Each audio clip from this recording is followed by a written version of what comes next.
You have repeatedly said that you see many wonderful stock ideas, but can't invest because they're too small. Given that many in the audience today have a lower dollar investment threshold...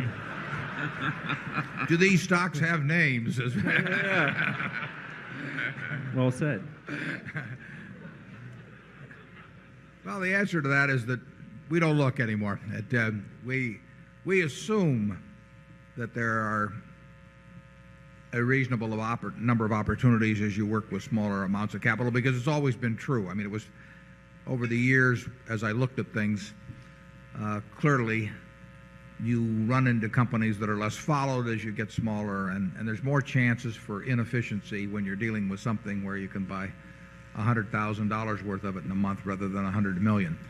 But that is not because I'm carrying around in my head the names of 25 companies that we could put 100,000 in. And I just don't look at that universe anymore. Sometimes people send me annual reports or get letters from managers, and they say, well, you know, I've got this wonderful thing, and I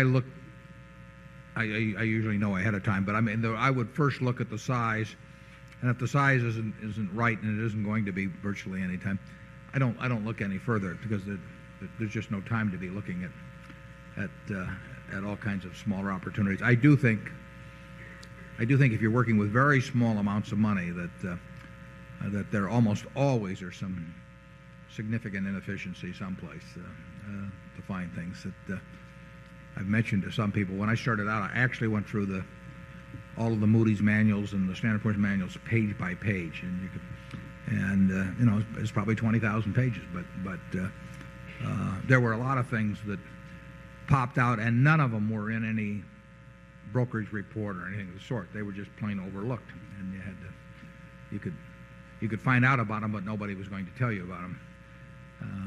And my guess is that continues to be true, but not on anything like the scale it was then. Charlie? Well, I can remember when you bought one membership in some duck club that had oil under it when you were young. Yeah, there was a company called Atlas. When you get down to one duck club membership, well, you're really scavenging for cigar butts. But not a bad cigar butt. There were 98 shares outstanding. It was the Delta Duck Club, and the Delta Duck Club was founded by 100 guys who put in $50 each, except two fellows didn't pay. So there were only 98 shares outstanding. They bought a piece of land down in Louisiana, and one time somebody shot downward instead of upward, and oil and gas started spewing forth out of the ground. So they renamed it Atlas, which is Delta spelled backwards, which was sort of illustrated the sophistication of this group.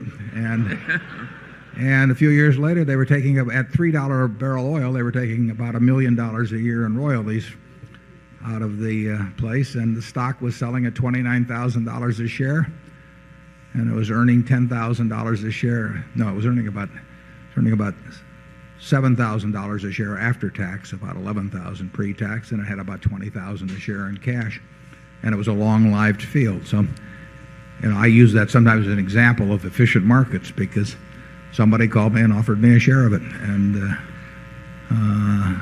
those things, you know, is that an efficient market or not? You know, $29,000 for $20,000 of cash plus $11,000 of royalty income at 25-cent gas and $3 oil. I don't think so. You can find things out there. I'll give you hunting rights on all my duck clubs in the future.